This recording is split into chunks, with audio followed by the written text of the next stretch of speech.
Yeah. So I'd like to ask you, in a recent interview, Max Holloway referred to you as an Olympic level point karate athlete. He said that you didn't cause a lot of damage, but you were really good at picking up the points, in the fight. And my question to you would be: would you plan to alter your approach this time round and go for the kill, or will you stick to the plan that worked? Oh, am I looking there? Okay. Yeah, yeah. I don't know where he's going with this. Again, he's just got a few. He's been saying some pretty crazy things. He's not really being himself, I believe. Uh, Again, this karate point Olympian.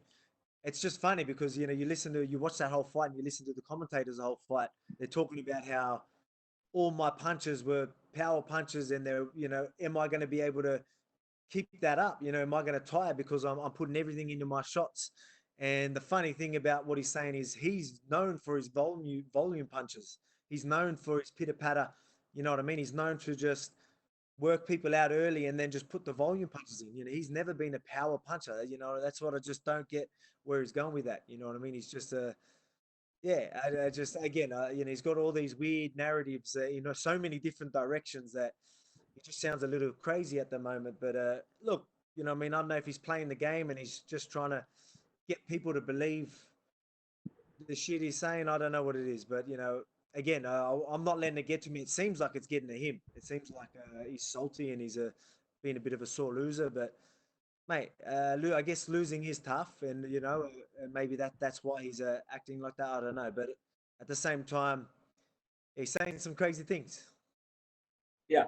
Well, considering you managed to retain the title against Max this Saturday, who's next for you? Like former flyweight and bantamweight champ Henry Cejudo has recently expressed the desire to step out of retirement for a solitary super fight against you. So does that matchup entice you one bit? Like, could that be on the cards? Who was that? Sorry. Uh, Henry Cejudo. Oh, Henry Cejudo. Yeah. Yeah. Look, my eyes on my division. I want to defend my belt against number one contenders, and we've got a stacked division, and we've got a whole heap of contenders that are about to fight each other. So the rumors show that that's who's fighting. You got like Korean Zombie, and Brian Ortega, and then Yair Rodriguez a bit, Cater and Ige. So you've got all these guys fighting, and whoever has an impressive performance, they're going to be number one contender. And for Henry Cejudo to push in front of cut the line in front of a number one contender, there needs to be money involved because I'm not in. I'm not into that. As I've said from day one, I don't want to put my division on hold. I want to fight the number one contenders, and for me to be goat of this division, you need to take out your number one contenders. So if someone's going to push in front of the line, we need to be compensated for that. All right. Could we probably see you move up to 155 in the future? I mean, does that prospect of becoming a double champ in the UFC allow you? Look, that's something that I've got a division to hold. Yeah, so I've got my division to worry about. But again, if that comes to me, we can talk. And then obviously, as long as I'm staying active in my division and I can fit a fight in another division, I'm okay with that. I'm okay with that. But again, as long as my division isn't on hold, and then a fight like that comes to me, of course. But again, I'm not chasing that. These fights need to be brought to me because I'm chasing my contenders. Cool. Lastly, give us your prediction for the main event. I mean, who do you think leaves Abu Dhabi as the new welterweight champion? Masvidal or Usman? Yeah, yeah, man, it's gonna be a good fight. But I think Usman's gonna be hard to beat, especially on a full camp. Masvidal does have some wicked takedown defense. I still think a lot of people obviously know him for his striking, but he does do a fair bit of wrestling, and yeah, he digs the wrestling too. So I'm sure he can maybe stop a few takedowns, but Usman's pressure and just being in his face, I think is just might be a bit too much, especially with a full camp. Awesome. Yeah. Thank you so much for your time and best of luck for the fight. No worries. Thank you. Yeah. We'll go next to Gabriel Gonzalez with Cage Side Press. Your line is open. Hmm. Hey Alexander. A lot of talk about, like you asked for the fight, whereas, it seemed like the natural progression. Can you just explain, was the rematch with Max always the number one, or were there serious talks about facing, Yair Zabit or one of these other guys? Nah, the UFC never bring anyone but Max Holloway. So Max is telling everyone that I was asking for the fight, but that was just what the UFC were asking for. At the end of the day, you know, if that was the fight that they were going to push on me and there was no clear number one contenders, that was it. It ended up being the fight I wanted anyway. Again, for the biggest fight in my division is Max. There's no clear number one contenders. So, you know, a rematch against Max, of people, obviously he's still in his prime. You take out one of the greatest of all time, a lot of people throwing his name out there as a GOAT. And to take him out back to back, that's saying something. You know what I mean? For your profile, for the division. And right now, that's the biggest fight for me. And this is a fight that needs to happen. And, that's why I eventually was, you know what, let's just do this. Let's, even though my team were, should we do this rematch, is there any point? You clearly won the last fight. But again, there was no number one contenders. And I just thought for me and my profile and the division, this was the biggest fight. It's always a special occasion when you have a championship rematch back to back. It's usually safe for these guys who have been on top for a minute. Do you take anything from the history of those immediate rematches, like Chris Weidman versus Anderson Silva and how it went, Max versus Aldo, Stipe DC? Do you look at any of that history as you think about your fight? Not really. Not really. Again, nah, I don't. I'm not paying attention to that. I know my game. I know his game. I got my last fight to go off, and I got my camp, this camp to go off as well. I'm feeling good. I'm feeling powerful. I don't really believe in, of these types of things. I believe in my hard work, my skill, and who I am as a fighter, as a competitor. I know I'm the best featherweight of all time, or I will be, but I know I'm the best featherweight today. So I'm going to go out there and prove that this weekend. Can you describe what's your itinerary been like since you arrived? I mean, what time did you get there locally? What time is it right now as you're talking to us around the world? I got here early Saturday morning. We left Friday back home. We got here early Saturday morning, and then we'll quarantine for the 48 hours. But the process has been good. Now we're obviously doing a lot of media. We're out and about. We're all allowed to roll around in the safe zone. So it's been pretty good. It's been a busy schedule, but the process has been good. Everyone over here is doing their job well and making it easy for us fighters and for everyone else. Two last ones for me. Are you scheduled or do you have any plans to work out on that cage that they're showing all the pictures of outside in the beach? We're thinking of doing a little workout there. We might go over there and do some drilling. You probably can't do too hard of a session in this heat, but I might go out there and do a little session if we're allowed. I'll move around in there and get some photos, get some good content, and soak up some of that sun on that beach. So that'll be pretty cool. Last one. Did you have any feelings about not getting to be the main event when Burns pulled out and then they scheduled Masvidal? Look, obviously people were mentioning me being a main event. I still knew that there was an option of someone being replaced. For me, it doesn't really matter. You obviously being main event and all the focus on you is good. But at the same time, having Masvidal fight on this card as well is big. Obviously, that's more pay-per-views, and that brings it's already a stacked card. Even with two title fights, it's huge, and then to have three title fights and Masvidal as well, and Masvidal being the number one contender, it's big. It makes this card even bigger than what it already was, even though it's still massive. So I didn't really care about that. I'm glad Masvidal's filling in, and I know I'm putting on a show, and I'll be watching them afterwards as well. Thank you, Alex. Thank you. We'll go next to Mojan Wu with Shanghai Media. Your line is open. Hi, champ. Alexander, how are you, sir? Yeah, this is Hupu Sports from China. So I have a question about you. we know that you have the will and a determination to show you are the best in the featherweight division again. But during this pandemic period, you took this fight with like 6 weeks short notice. So do you think you have reached the fullest capacity for this rematch as you expected? Yeah, it doesn't take me long to get fit. Again, like you said, I'm a hard worker. I'm determined. So even though I was in isolation, I was still determined to stay fit. I was doing home workouts. I was doing plenty of stuff. I stayed fit and I stayed strong. There was still plenty of other things I was able to work on, and the 6 weeks to get ready was more than enough. I smashed my last sessions. I had some of the best sessions I've ever had in the last week of my training. So I'm not worried one bit about my condition. Wow, that's awesome. So Max said he wasn't able to do any sparring during the lockdown periods, but he trained via a Zoom video. Obviously, you didn't buy any of what he said.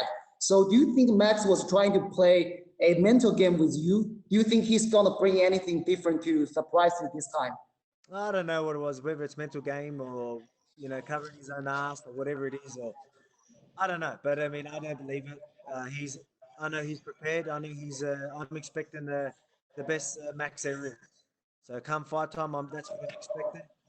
And the best Max I know I can beat. And if he is underprepared, that means it's just going to make things even easier for me. Wow, that's fantastic.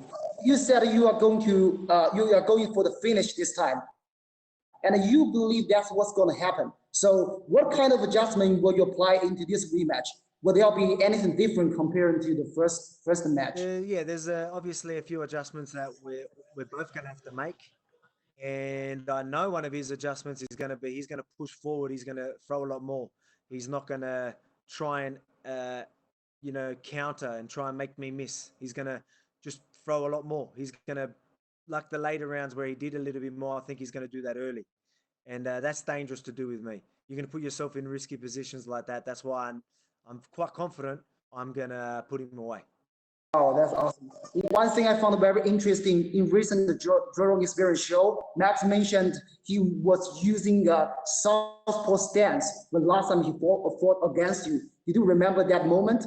And he told that to Joe Rogan when he used the southpaw stance, you didn't react immediately as he expected. So do you think that's a true thing as he described, or will he impact you anything? Oh man, there's a lot of things that he's saying that don't make sense. Even that, I know that my third round was my best round by far. I put a lot of hands on him that round, and he was in southpaw most of that time. So I highly doubt he's going to stay in southpaw because that didn't end well for him. That round was a bad round for him, and again, that's not where he's comfortable. Obviously, he knows how to shift stances, but he is an orthodox fighter. He's a volume fighter. He's a pressure fighter. There's not too much he can change. If he changes too much, he's going to be putting himself in an uncomfortable position, and that's just going to make the fight even easier for me. Thank you, sir. Appreciate it. And good luck on Saturday. Thank you. Thank you, champ. We'll go next to Ezekiel Bergonzi with Super Luchas. Your line is open. Hey, hello, Alexander. How are you? I'm very good. How are you? Fine, thank you. Do you think Max Holloway underestimate your abilities for this fight? Because he said that he was very sure he won, and say you need to prove something, and that's very weird because you're the champ. So, do you think that he's underestimating you? That's the question. Yeah, again, he's saying some weird things. He's saying a lot of weird things, but I'm the champ. I beat him. You know what I mean? I know I'm the champ, but that doesn't mean I ain't going to find ways to keep myself motivated. You know what I mean? I still got something to prove because there's still people that doubt me. And I know there's not many of them. I know there's a majority of people know I won that last fight, know I will do it again. But there's still a lot of people that think Max can take that away from me. I want to leave no doubt in anyone's mind. That's the type of champion I am. To be the best, you've got to beat the best. And there's still some people that think Max might be the best. And he's not. And I get to prove that this weekend. So that's why, he can say what he wants. But, me, I'm real. I'm a realist. Again, like, you know what I mean? that's just who I am. I'll find ways to keep motivated, and this is who I am. This is the biggest fight for me, and that's why I want it. I'm the champ, but I'm still going to look for the biggest fights in my division and the most competitive fights. If people think that this is a guy that's going to beat me, I'm going to want to fight them. I'm going to be ready. I'm going to be calling them out. So he can take it however he wants it, but that's how it is. And despite this fight, no, are you, do you want to see? Are you interested to see another fight in your division to see who will be the number one contender to fight against you, like Korean Zombie against Brian Ortega? Um, which fight do you want to see in your division, or which fighter are you interested to compete against in the near future? Whoever's that number one contender, whoever's name everyone is shouting. You know what I mean? So it depends. There's some big fights in our division. Our division's stacked, and we've got all the guys that are pretty much in the same position about to fight each other. Whoever wins in the best fashion or most dominant fashion, I'm sure everyone's going to be screaming their name, and that's who I want. Like I said, I want these guys that everyone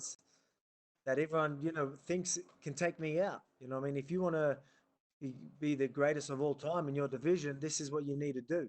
And this is how it should be done. You know what I mean? I believe in the ranking system and I want them number one contenders. So whoever's next in line, whoever deserves that shot can get it. And talking about that, now you say you want to be the best of all time in your division. Do you think that there is that goal is not something that fighters want anymore because there's a lot of crossing divisions, like for example, Cejudo won the flyweight title and then he jumped right away to fight for the bantamweight title instead of defending his belt in the 125 division. Do you want to go from to other way, like fighting first all the contenders and then see if you want to jump to other division? What do you think about that? Man, again, like I got a division to hold, and I'm not all. I get why people want to do that, but again, that's not what it's all about. I don't want to not fight my number one contenders, keep my division on hold, just so I can fight in other divisions, just so I could hang on to my belt. You know, what I mean, a lot of people are doing that, and I don't believe in that. But in saying that, I want to stay active. I want to be an active champion. So if me doing that, if I'm fighting my number one contenders, and I've got room to fit in a lightweight fight, again, to get that champ status. As long as I'm not holding my division up, I'm all for it. If that opportunity comes to me, I'll be all for it. But I'm not going there chasing it, if you get what I mean. And talking about other topic, now there you can pre-order your children's book. Congratulations! And how it came the idea to write that book and try to reach the children and talking about your past as a fighter and as a champion. How it came that idea? Well, everyone that knows me knows that I'm a family man. That's just who I am. I take pride in that. You know what I mean? And I take pride in the person I am. As I say, I'm not perfect, but I at least try to be. I at least try and have morals. I try and stay disciplined. I try and do the right thing. You know what I mean? And that's something I want to push on the new generation. That's something I'm proud of, and that's something that there's a lot of UFC fighters that are like that, but we don't get portrayed like that. There's a lot of fighters that are some of the most respectful people I've ever met, and a lot of us get portrayed as thugs, as you know what I mean, but we're not all like that. And I think this is really good for the UFC. I think this is really good for our sport to really show a different side to us athletes. And this is something I'm proud of, and it's this is my brand. Again, I'm not the type to talk trash on people. Maybe me and Max are having some words, but I'm just telling it how it is. But I'm not going to throw shade on someone for no reason. That's just not who I am. Mhm. I'm a respectful guy, and and I always will be, and at least try and be. So that's again that's who I am. That's my brand, and our children's book just fits that perfectly. And again, I think it's huge for me. I think it's huge for the sport, and I think it's huge for us fighters. And I want people to see that we're not all thugs, and we have some really good people in this sport that children can look up to. And my last question is, are you will you write a book, but a novel? Like you, do you want to explore other aspects of your writing in the near future, like a novel or storybooks, Yeah, little tales? yeah, for sure. You know what I mean. It's there's so much you can do. Again, you know what I mean. Like right now, a children's book was something that we wanted to do, and I think it's just the timing of it and just everything about it. It's just perfect. You know what I mean. But again, we want to do a lot. Again, you've got a brand and you want to build off that. So you want to build your empire, as they say. And I definitely would love to tell my actual story. You know what I mean. So that's definitely something that I got my eye on. Well, thank you very much, and good luck on Saturday. Thank you. We'll go next to Damon Martin with MMAfighting.com. Your line is open. Hey, Alex, when we spoke after the first fight with Max, when you were coming out of the hand surgery, you told me that, at the time you hoped maybe Max would get another fight, maybe get another win, and the featherweight division could kind of shake itself out a little bit to determine who would get your first title defense. Now, obviously, you can't, control a pandemic, kind of delaying things, but was there any disappointment that we didn't see more, featherweight contender fights while you were gone, like the Zabits and Yairs and Brian Ortega's? We didn't see any of those fights, while you were gone. Yeah, well that's why this fight is happening. This is the fight the UFC were pushing from the start. As you said, I was saying that there's it'd be good. Like I clearly won that last fight. Should we look at a new number one contender? But there wasn't really any number one contenders, and as you said, no one fought. So as time went on, the UFC obviously were looking for fights, and it ended up being there's no one else but Max. Then you know what I mean. There's no clear number one contenders.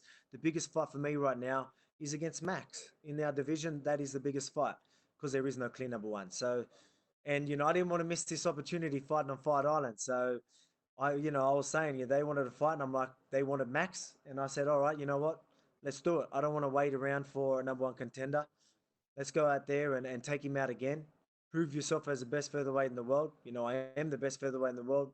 I know most of the world knows that, but there's still some people that doubt me, and I want to get them all on board. I want Max to know that even though he knows he lost that fight, I want him to really know this time. I want him to have his head down while my hand gets raised, knowing that he lost. And I don't mean that in any disrespect, but I just mean that in a way where he somehow thinks he won that last fight and he's still talking about it. Whether I don't know where he's going with that, but I'm going to leave no doubt in his mind and the rest of the world. Typically, going into a title fight, Alex, the champion has the pressure on their shoulders. You're the defending champion, you're going out to defend your belt. But in a weird way, Max getting this automatic rematch, there's a lot of pressure on him because if he loses to you a second time, as long as you're champion, there's probably not going to be a chance of a third fight. I mean, do you feel like that actually adds a little bit more pressure to his side going into this one? Because again, he loses, as long as you're champion, there's not a good chance he's going to get another shot at you. Yeah, man, it just depends on the fighter. You know what I mean? If I was in his position, I wouldn't let the pressure get to me. You know what I mean? So, I believe I've got them. Even if you were to say, is a pressure on you, like on myself, I'll be like, no, it's not, because that's the type of person I am. I can really control my emotions, and I'm really good at keeping myself composed. So, and I think he is as well. So I don't know whether there is pressure on him. Is he looking at it as a last chance to get his belt back, and then he moves up anyway? Maybe that's how he's looking at it. So maybe there's not much pressure on him because he thinks, if I lose, I move up. I don't know if I want to keep doing this to my body anyway in this division. So maybe that's where his head's at. Maybe he's just like, oh, one last crack, make a bit of money. I don't know. Is that why he supposedly didn't do a camp with training partners, even though I don't believe that one bit? You know what I mean? I don't know. I don't believe any of that, but I don't think there's too much pressure on him. Last question for me, Alex. I'm not going to ask you to psychoanalyze Max Holloway, but there is a mental aspect to fighting. And you mentioned some of kind of the weird things he said, talking about the training camp, and felt like maybe he's a bit of a sore loser coming out of that fight. Like, what do you think of Max going into this fight? Because it seems like his demeanor is different and kind of odd in terms of like how he's addressing the title and the rematch. And it's kind of weird. Like, what do you make of that? And do you feel like that is an aspect that maybe you can exploit in the fight? Yeah, man. There's something different about it. The way he is. I don't know what it is. Again, like, man, I don't hate the guy. I got respect for the guy, and you could see clearly after my fight, I was saying he was a great champion, and I want to be a great champion too. And that's how I know Max Holloway.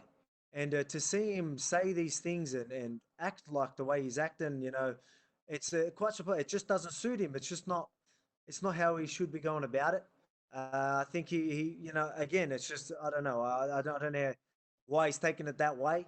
Again, I'm blown away by it, but at the same time, it makes me want to put a bit more of a beating on him as well. So I think it's again, I can use this as fuel. You know what I mean? He's saying the wrong things and whatever. You know what I mean? Like again, it is odd. I don't know where he's going with all these weird narratives. You know what I mean? Like the leg kicks weren't working. He was saying that the commentary was biased for me. You know what I mean? It was crazy. Acting like I'm a karate point puncher when he's known for his and he's known for his volume punching, pitter patter. You had the commentary talking about how I'm looking to throw power shots and finish the fight. Am I going to be able to kick this pace up and keep this power up? Am I going to gas because I'm throwing everything into my punches? So you get what I mean? Like it's just crazy where he's going with everything. Some people are believing it. Maybe he's just playing the game. He's playing the game and he wants people to believe him and again, a lot of people got a lot of time to believe that, especially in this pandemic. But I don't know where he's going with it. It doesn't suit him. I hope he's okay. To be honest, again, I don't hate the guy, but he's going to make this win even easier for me with the way he's going about it. Thanks very much. Thank you. We will take our final questions from Danny Segura with MMA Junkie. Your line is open. Hey Alex, can you just explain to us why is it so, I guess, unbelievable that Max Holloway did his camp over Zoom for preparation for UFC 251? And like you need that contact training. You need it. You know what I mean? Even me having I had 6 weeks contact training, and then you didn't have contact training before that. Went out of my way, or my team went out of their way to get an exemption to make that happen. Went through the government, and they got an exemption so we could do contact training because it's important. There's keeping fit. Oh, don't get me wrong. I was keeping fit and I was staying strong, but to say that I am fight fit and ready to fight for a title, uh, it's just ridiculous. And I'm sure he wouldn't put himself in that position. You know what I mean? He wants to take that belt. I'm sure he wants that belt back. And him having a camp without any training partners, it just doesn't make sense. And if that is the case, maybe he doesn't really care. Maybe he's fighting for the money. I don't know what it is. Maybe he doesn't really care about this division anymore. I don't know. If that's the case, I really don't think he's committed uh, to this fight like he should be. You know what I mean? And I hope he had a full camp because I'll beat him. I believe I beat him. Well, I did beat him on his best day, and I believe I'll do that this camp too. And if he is underprepared, man, I truly do believe I'll be putting a beating on him. You know what I mean? And again, that's just the truth. You know what I mean? I'm not being disrespectful, but if you come into this fight underprepared, you're gonna make that night very hard for you. Yeah, for sure. And with some of the comments you've said, and also some of the comments that your coach has made, it almost feels like you guys are saying that you and your team have Max Holloway's number, regardless of whether he's full camp or Zoom camp, whatever it is. Is that how you feel? You feel like you have Max Holloway's number Yeah, here? I do. I mean, I said that before the fight. But again, you've got to prove yourself, and I did that. See, a lot of people don't realize that we were making adjustments that whole fight. He made adjustments that whole fight, and I still stayed in front the whole time. Every time he adjusted, I countered it. You know what I mean? He made adjustments, and then I adjusted to it. Later rounds, people are saying they were better rounds. I still won them rounds with a broken hand. Like, you know what I mean? I didn't want to use that as an excuse because that's not who I am. But I mean, people are saying that I was slowing down towards the end and he started getting a little bit and seeing more success in them later rounds. I broke my hand and I knew I won. So maybe I had to pull back and I still won them rounds. You know what I mean? People are saying that he had later rounds that were better, but I still won them rounds. You know what I mean? So it just showed you when he made adjustments, I was still better. When I had a broken hand, I was still better. You know what I mean? And again, I'm not throwing shade on the man, but I've just got his number. You know what I mean? And I am the best featherweight in the world, and I proved that December, and I'll prove it again this weekend. And this is your first fight as a champion. Um, does it have any different feeling? How do you feel about entering this fight already with gold? It doesn't feel any different. It doesn't. You know what I mean? Honestly, again, I got a job to do. You know what I mean? I gotta not only bring the belt. I want to say I'm going to bring this belt back to my family. Which the reason why I want to bring this belt back to the family is because I want to bring the win back to my family. I want to bring the money back to my family. I want to bring the success of having this belt back to my family, back to my team, back to Australia. You get what I mean? So me defending my belt isn't my main my main focus, isn't my main motivation. So this is still another fight for me. You know what I mean? I'm still going to go out there and I'm still more motivated than ever. I don't care if I've got that belt, people are chasing me. Again, I'm chasing them. I'm coming after them. I'm coming after that win. Every single one of them, I want to win every fight. And that's my motivation. All right, thank you, Alex. Best of luck. Thank you. Thanks for That's joining us everything. today, Alex. You're all good. Thank you.